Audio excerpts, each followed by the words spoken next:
We are live. Welcome, guys, back to another edition of the Earle Sports Bet Show. I'm Timothy Earle, and today we've got a little bit more of a different show for you guys, and I want to see how this runs. I want to see how I wanted to have a little bit more fun with the show. I felt like it was getting stale, doing the same thing over and over again. So, in today's show, yes, I will talk some picks. So, if you guys have any questions about games, always feel free to ask. But I have 5 little categories that we'll talk about because I want to kind of recap stuff. I want to kind of talk about different things. So I've got some talk about MLB qualifying offers, where we'll talk over some of the players that got QOs from their teams and what that means. We'll talk about the Broncos game last night because we need to talk about the Broncos, whether or not that's a good thing or not. We'll talk about Northwood and Hawaii Pacific. If you guys don't know what they are, you will find out. They both have something in common. And then we'll have a little bit of talk with the college football playoff rankings that came out a couple days ago because I didn't get to really talk about them all that much. And I think it really can show what we kind of can see coming up. And then we'll leave the end of the show with a little bit of betting talk. If you guys have any questions with some of the games, that's how the show will go. I don't have any specific games typed up. We just have some categories we'll talk over and all that good stuff. Of course, I'll read the chat like WD4 in the TikTok chat saying, "Why Atlanta Hawks?" And that one was quite simply, it was a pick 'em. It moved up to a 2. Money was coming in the right way on it. I liked Atlanta. I think it's a good spot for them to kind of bounce back. What's up, Stop Geo? Welcome. But before we jump into it, because this is still a sports betting show, we'll go ahead and look back at what happened yesterday. And I was down 0.09 units. So it's almost like I didn't bet yesterday. If you bet $100 on every play, you were down $9, which is nothing. I had the over in the IUPUI game, which, holy shit, those are run and gun. It's absolutely hilarious to watch them play basketball. We might have to do a little bit of a segment. The next time they play, we'll talk about them a little bit more in detail. I had the Sabres puck line. They get shut out. And then actually I will throw in, well, I'm not going to throw, I'll talk about that another time. But Rasmus Dahlin is going to be away from the team for a while. I just got that post from Terry. Actually, he sent it to me saying, "Hey, did you see this?" Where was it? Rasmus Dahlin will be taking a leave of absence to be with his fiancée in Sweden. The Sabres announced with no timetable for his return now. She's having a heart transplant. So there you go. So Dahlin, the captain of the Sabres, will be away from the team for a little bit. And that's great because they're going to Carolina tomorrow. But anyways, I had Montreal yesterday, loser in overtime, which was rough. I had the Ohio Bobcats, nice winner there. I had Campbell plus 15.5. They lose by 8, nice winner there. I had the over in the Citadel game. Citadel scores 47 points, so that did not get there at all. I had Bethany and Cookman plus 17. They lose by 40. Not a good play. We're going to talk about USF in a little bit. I had UTSA last night, and that was nowhere near close. I had Pittsburgh, which was a winner, the Penguins. I had Nashville, which was a loser. I had the Ducks, which were a winner. I had the team total under first half for UC Riverside at 34.5. They score 30. They scored 37, so it did just get over. I had North Dakota as well in that game, loser. I had the over in the Northern Illinois game, did not quite get there. The under team total for Alcorn State in the first half was way off. And then I had nice 5 winners in a row with Texas Southern team total over. The over in the TCU game. We'll talk about the Denver Broncos. We had the Raiders last night plus 9.5. That was nice. Phoenix minus 3 was a winner, and Wright State plus 14.5 was a winner. So we'll kind of roll kind of a saver at the end of the night with winning the last 5, but it was still a slightly negative day. Space Cadet Lenny saying over under a half on Jalen Brunson shoes polished. I don't give a shit. Zoe, what's the total on the UNC game? Yeah, UNC is playing Kansas tonight. That should be a fun one. I'm on UNC. I will mention that one off the rip. UNC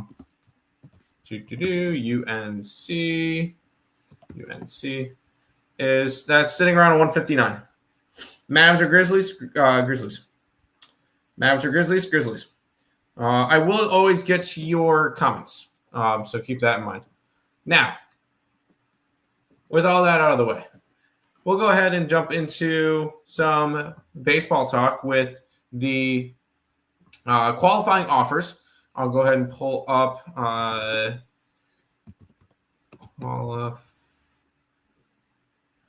who received qualifying offers in baseball. MLB QOs. 13. 13 people received qualifying offers in the MLB, 8 pitchers and 5 position players. By the way, I will get to you guys' comments in a minute. I just want to read over this real quick. If anybody doesn't know what a qualifying offer is, basically teams can go and give a player a qualifying offer once in their career. And basically it's them saying, hey, we're going to give you this year's $22.05 million. And it's most likely for a year. And the player is going to decline it. And essentially what will happen then is the player will be a free agent. But if anybody wants to sign the free agent, you lose a draft pick.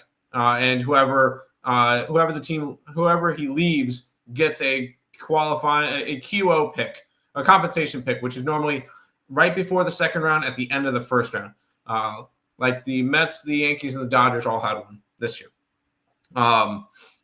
And they got to pick at the end of those rounds. Now, players that received qualifying offers: Bo Bichette, Dylan Cease, Edwin Diaz, Zach Gallen, Trent Grisham, Shota Imagina, Michael King, Kyle Schwarber, Ranger Suarez, Gleyber Torres, Kyle Tucker, Framber Valdez, and Brandon Woodruff. Now, what does this mean for all of these players? It means that all of them are going to decline it. But you're essentially what it's going to do is it's going to make it easier for those players to go back to their team, or it's going to kind of diminish their market. We saw what happened with that last year with Pete Alonso, because the Mets put a qualifying offer on him. Obviously, he declined it. They ended up coming with a different contract. But we see how it diminishes kind of the want for that, because a team's got to look at it and go, is it worth giving up a draft pick for? Most of the time, yes. Like most of these guys, I would. But like I kind of looked at some of these guys, and there was actually odds on DraftKings for where some of these players would go. So let me quickly. I want to MLB next team. Like I was looking at some of them. Obviously, Bo Bichette is heavily favored to go back to the Toronto Blue Jays. He's minus 125 to go back to the Blue Jays. I don't think that's something I would ever want to bet. I would actually pick plus 850 in another team, any other team, and it's basically Bo Bichette's got odds on 10 teams or 9 teams and any other team. He's got Blue Jays, Tigers, Mets, Mariners, Dodgers, Red Sox, Yankees, Phillies, Cubs, and essentially any other team would be any team that's not listed here. I think Bo Bichette goes to the Braves. So that's just me. I would take plus 850 for him to go to another team. But, like, that's something that obviously now Bo Bichette's pretty big favorite to go back to Toronto. Now, like Dylan Cease, he's plus 700 to go back to San Diego. I could see that. At the same time, I expect that more from Michael King to go back to the Padres rather than Dylan Cease. But that's just me. Framber Valdez is a very interesting case. I think Framber is a Baltimore Oriole. No, sorry. I say he's a Giant. I say Framber Valdez is signing with the Giants. But like Kyle Schwarber, I don't see him going anywhere besides Philly. Kyle Tucker, obviously he's going to be worth giving up a draft pick for. I think he goes to the Yankees. Although the Mets are slowly creeping up on that one. That one's interesting. But you got to just kind of gotta just look at some of these odds. I think some of them are fun. But like Scooble's next team minus 900 is the Tigers, saying that he doesn't get traded. But essentially with qualifying offers, those are the players that got it. Obviously, we'll look at free agency when it comes up.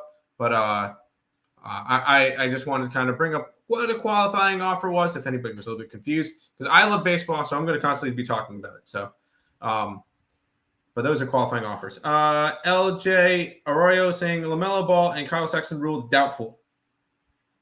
Okay. Tucker gone. Cubs. Yes, Tucker's going to be gone from the Cubs. I agree. JJ, appreciate you following. Mike D, appreciate you following. Imagana will accept. I don't think Imagana will accept. The only reason why I don't think Imagana is going to accept the trade demon is he's going to want more than a year. I could easily see the Cubs and him talking more and getting 3 years for 20 each. Like he's the only reason why he's going to decline is because of he wants more than a year. That's the way I see it. Because Damon, the one big thing. Let's see if anybody can get this. How many players last year accepted their qualifying offer? Anybody in the chat? How many players accepted their qualifying offer? Walter, what's up? Welcome to the YouTube. Let's see if anybody can. And if you can guess it, give me the player or players. Surplus value of draft selection is low. I agree. What's up, Caesar? Over, under, any games you like. These are all the plays I like today, Caesar. You're on UNC Moneyline? I like UNC tonight, yes. Javier, appreciate you following it. I don't see them do it on DK. It's on DK under MLB under next team. Clee Jr., appreciate you following the channel as the TikTok as well. And the answer is one player. One player accepted his qualifying offer last year, and that was Nick Martinez of the Cincinnati Reds. And that's it. And I bet you he's happy that he accepted it because he did not have a good year. But that's the only player who accepted his qualifying offer last year was Nick Martinez. So figured bring up a little bit of qualifying offers there. Gonna quickly update this because I know I gained a couple of followers. Nice. We're up to now 15, 16. If you guys are not following on TikTok, you definitely should. If you guys are not subscribed on YouTube, you guys should definitely subscribe to YouTube as well. Now, that is the baseball qualifying offers. I figure I bring those up because that's definitely something that's not what I wanted to do. That's something that we definitely want to be talking about because those are important. Now, we'll go to the next topic of discussion for today, and that is the Denver Broncos. And they have now won 7 games in a row, but contenders or pretenders? Is this team something that we can actually have stock in, or are they just something that, or are they just on a nice run? Or they're getting lucky winning games? And the big thing with me is I'm not high on this Broncos team. I know they're 8-2. They're 8-2. Their record looks really good. And I'm going to say it that way. Their record looks good. They don't. Or at least I don't feel like they do. Let's go through the 7-game winning streak. You look back at last night. They win 10-7. I'm sorry. Third quarter, you had 3 separate drives that you started on their side of the field, and you managed 3 points against a Raiders team that really hasn't done shit all year. That's very concerning. You have a comeback win, yes, versus Houston, but that's after C.J. Stroud left, and you guys still barely beat them. They won 18-15. They blow out Dallas, fine. That's at home though. They blow out Dallas. They should have. They win by 1 point against the Giants in a game that they were needed to score 33 points in the fourth quarter. That's not ideal. They win 13-11 against the Jets. We don't need to talk about the Jets. They are dog shit. They're the worst team in football, and you only win by 2 points. You can only get 1 touchdown versus the Jets. I don't know. The win in Philly, their best win of the year, by far. They win 28-3 versus a Browning-led Bengals team. Not really impressed. And they beat the Titans. Didn't cover. That was week 1. They've played 3 playoff teams at the moment. They lost to the Colts. They lost to the Chargers. They beat the Eagles. They're 1-2 in games that they're playing playoff teams. I'm going to go pretender. I think they're going to make the playoffs. They may even win the division. That being said, they go up against the Chiefs next week. I believe they're 3.5 point. Chiefs are 3.5 point favorites in next week's game. I feel like that's going to be a Chiefs spot. Like, I don't see a reason. Let's see. I just want to confirm it is a 3. It's now down to a 3. I think the Chiefs probably are the play in that game. But I just wanted to bring up the Denver Broncos just because we saw them last night. And yikes, that was a disaster. Well, not a disaster because they won. But, like, that was not an ideal win for them. So I personally, I want to go pretender with the Broncos. But I figured I mentioned them after last night's game. Ivan in the TikTok chat, why do you like Tulane? Why do I like Tulane? That was a spot a lot of people are super high on Memphis. And as much as I would love Memphis to win tonight so that ECU can beat them next week and kind of knock them out or whatever, I just don't see it. I could see Memphis already being out of the picture by then. They opened up as 6.5 point favorites, and it's down to a 3.5. And that's with 80% of the money, or 80% of the bets, 62% of the money on Memphis. So line movement is basically telling me the same thing as that UTSA Tulane game last week. I could definitely see Tulane run away with that game. What is this? What's this? These are all my plays. And then I'm talking some sports news. I kind of mention I kind of talk over a couple of the games if you guys got any questions. And I'm trying to have a little bit more, trying to do a little bit different stuff with the card or with the show, because it's gotten a little stale going over every single game the way that we've been doing it for the last 3 years. So I wanted to try something new, talk about different stuff, and yes, still talk over some of the games as well. Obviously, we'll if you guys have any questions about any of the games, we will mention them. But this is just me kind of talking with you guys on some games. Now, this next category, Michael, appreciate you following. This next category, or the next thing, I had a little bit of fun with. We'll talk about Northridge first, and we will also talk about Hawaii Pacific. Why are we talking about these guys? What do they have in common? Well, these are both Division II college basketball teams, and they both have wins versus D1 schools. Last night, Northwood took a game against Western Michigan. Obviously, Western Michigan's not great. They're actually, I think, ranked pretty low in the KenPom. But I don't really care. KenPom rankings.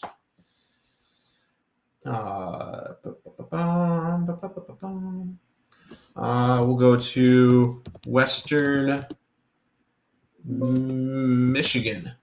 They're currently ranked 230. Sorry.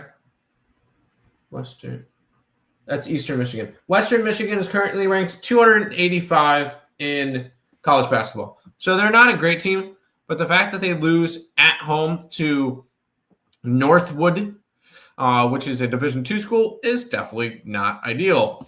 I thought there was also something involving, let's see if this is this. Oh, no, that's not what I wanted. There was something with Loyola Chicago, I believe. Loyola Chicago lost to Mercyhurst. That's what it was. So that's not really that big of a deal. Although Mercyhurst is ranked 334 in college basketball. So that's yeesh. And then we had the other day was Hawaii Pacific. And I'm going to call Lightning McQueen, what do you mean, Ja or Curry? I don't know what you mean by Ja or Curry. I like the Hawaii Pacific story a little bit more. And that's, where are they? Hawaii. Am I missing something here? Oh, that's day before. Hawaii Pacific, yeah, I got the players. I don't know what you're asking.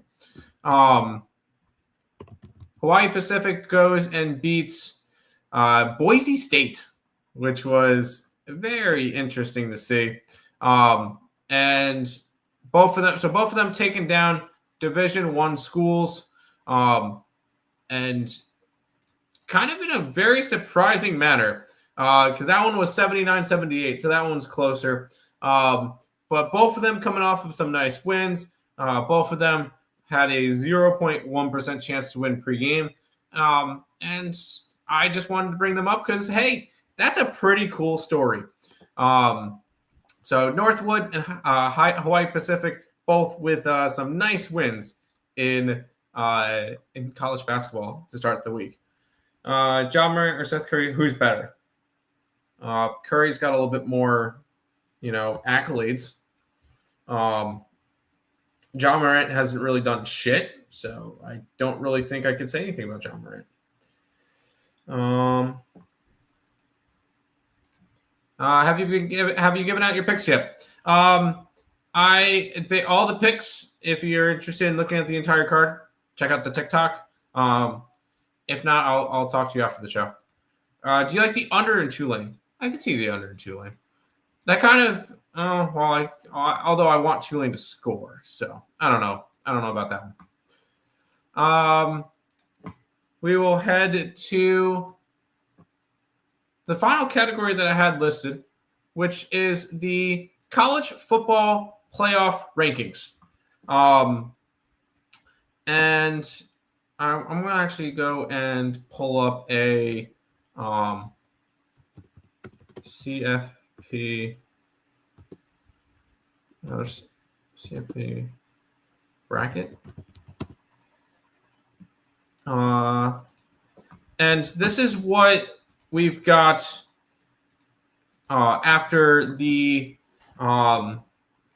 first one. Obviously, this means absolutely nothing right now. I just wanted to talk about it.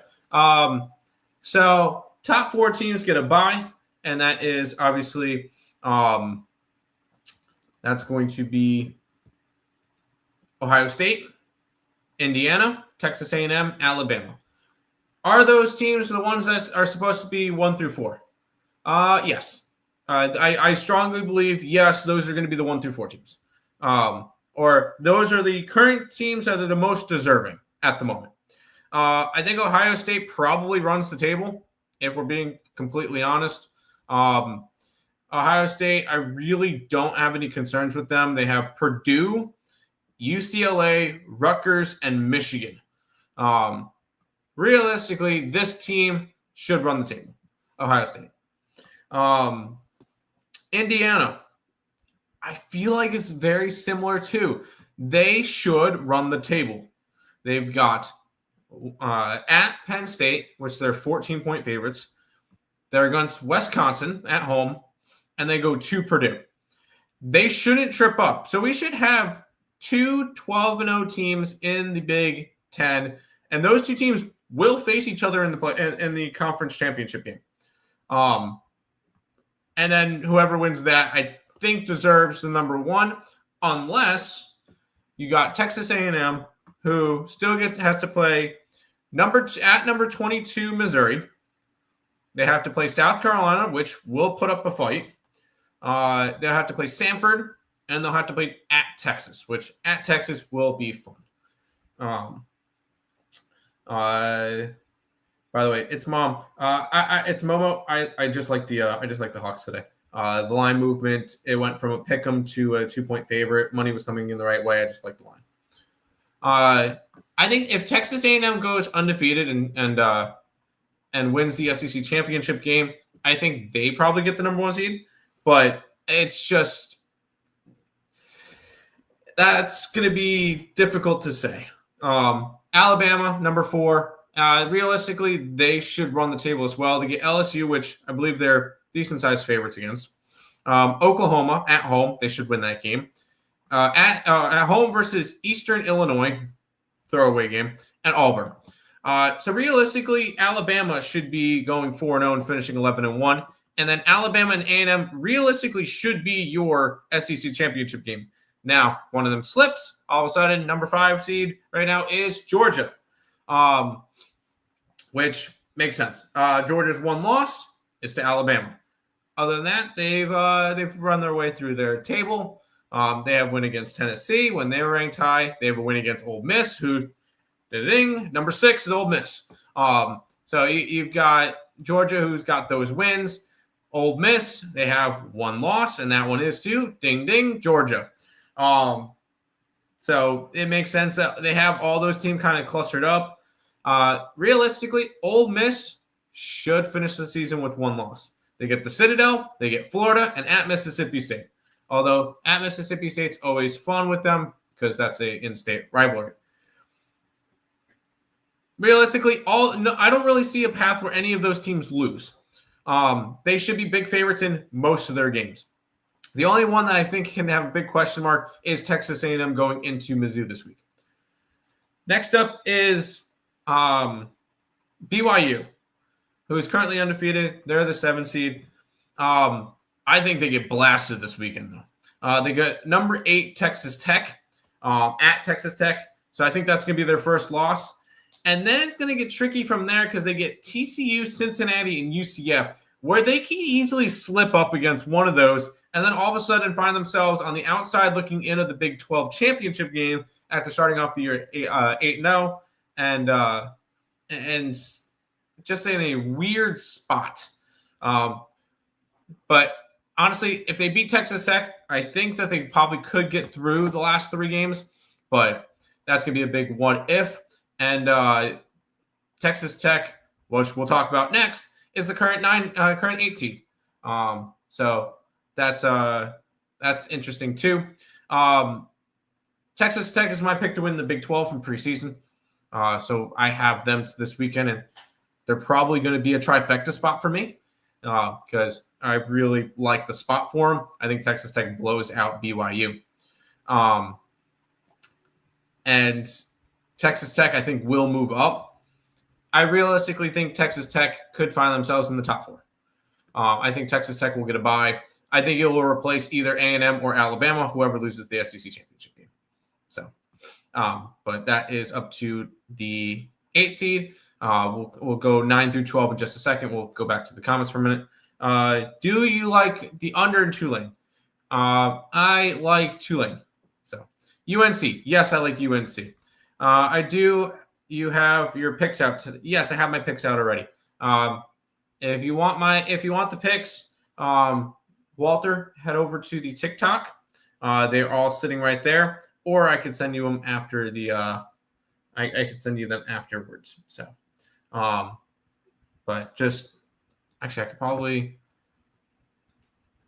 Well, no, I don't have them yet on the computer. So, but I'll get you the card after the show. You got them. All right, cool. There you go. Now we'll head back to the thing. We've got the number 9, which is Oregon. Oregon deserves to be up that high, although really that's a really big question mark for me. They have one loss, which was double digits to Indiana, who is currently the number 2 seed. Other than that, they don't really have a good win on their resume. Montana State, Oklahoma State, Northwestern, Oregon State. They beat Penn State.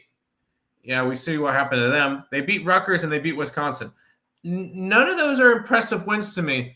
And the one time they actually played a team that's currently like ranked, they lose to Indiana. So I could easily see Oregon slipping up. Who does Oregon have to finish out the year? They get at Iowa. Could be a very interesting spot. They go up against Minnesota. They face USC, which is ranked, and they go to Washington. So I think they lose at least one of those. And if they lose one of those games, they're done.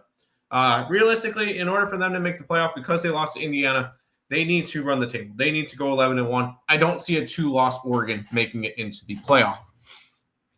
How about 10 seed Notre Dame? They've made it back. And the reason why I say they made it back, because they started off the year 0-2.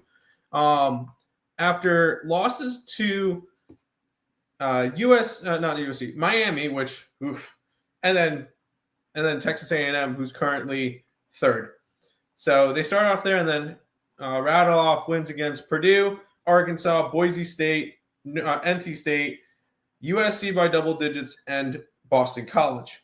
To finish out the year, they get Navy, Pitt, Syracuse, and Stanford. I think Pitt might give them a little bit of trouble just because it's in Pittsburgh. But other than that, they should be fine. They should beat the crap out of Navy. They should beat the crap out of Syracuse, and they should beat the crap out of Stanford. Pitt's going to be that one question mark. If they go 10-2, they are in. Obviously, the rankings are saying that they're in. Now, if they go 10-2, I don't see them getting much higher than 7 or 6. I don't see them getting a bye. But Notre Dame, they should be able to get through. Now, the next one is number 14, Virginia. Virginia would get in because they would be the top ACC school. Now, they go up against Wake Forest. They head to Duke, and they play Virginia. I see them losing to Duke most likely, which will end up bumping them out. But they're currently 8-1. They're 14th in the nation. This is a Virginia team that is scrappy. Although you look at their wins, I don't really see any impressive wins on there. They beat Florida State when they're number 8, but that's before Florida State kind of fell apart. And that was kind of the start with Florida State falling apart.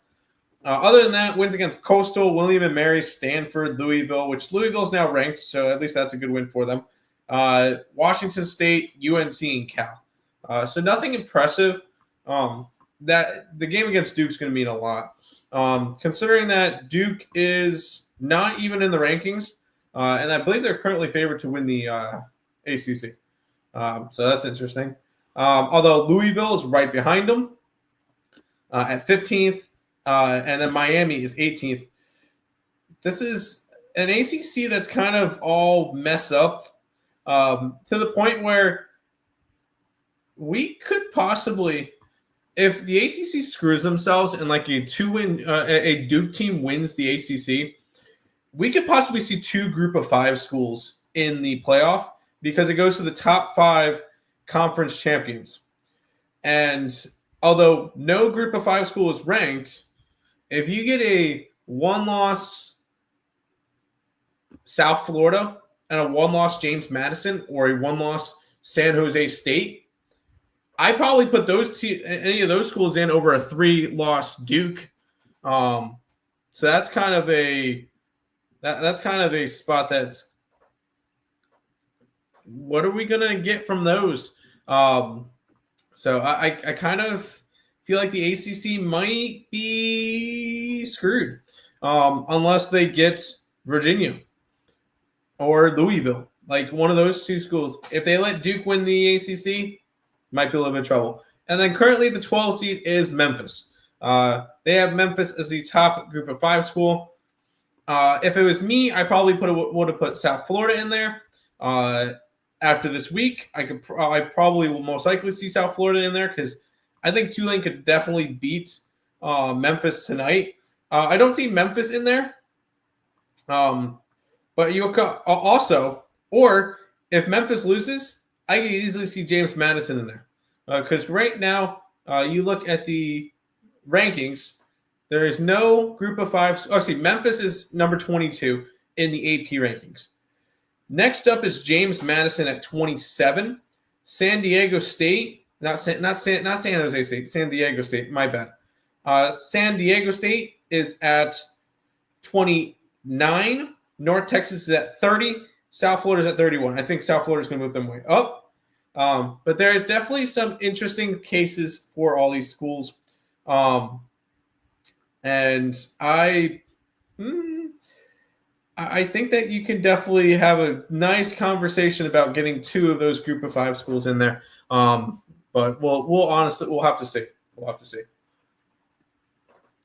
But that is the college football rankings because I wanted to bring up that.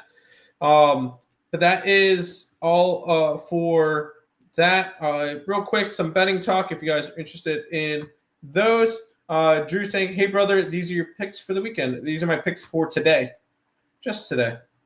I'll bring up a couple of plays that I think is interesting. Although I will say, what is Siena doing? Not Siena. SIU Edwardsville is currently winning by 5.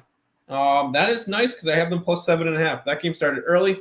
So that's kind of cool to see. Obviously, I mentioned UNC tonight. What are some other fun ones? I took Furman team total over. I think that could be a solid spot. My one play in hockey tonight is the Detroit Red Wings. I got them minus 122. The way that the line was moving on that one, went from dog to favorite. I like the Red Wings. One play in college football tonight, which has not gone well this year for me, is Houston. Houston minus 112 and Tulane plus 3.5. I almost took Tulane outright. I almost took their money line. I won't talk anybody off of their money line. And other than that, there's not really a whole lot of.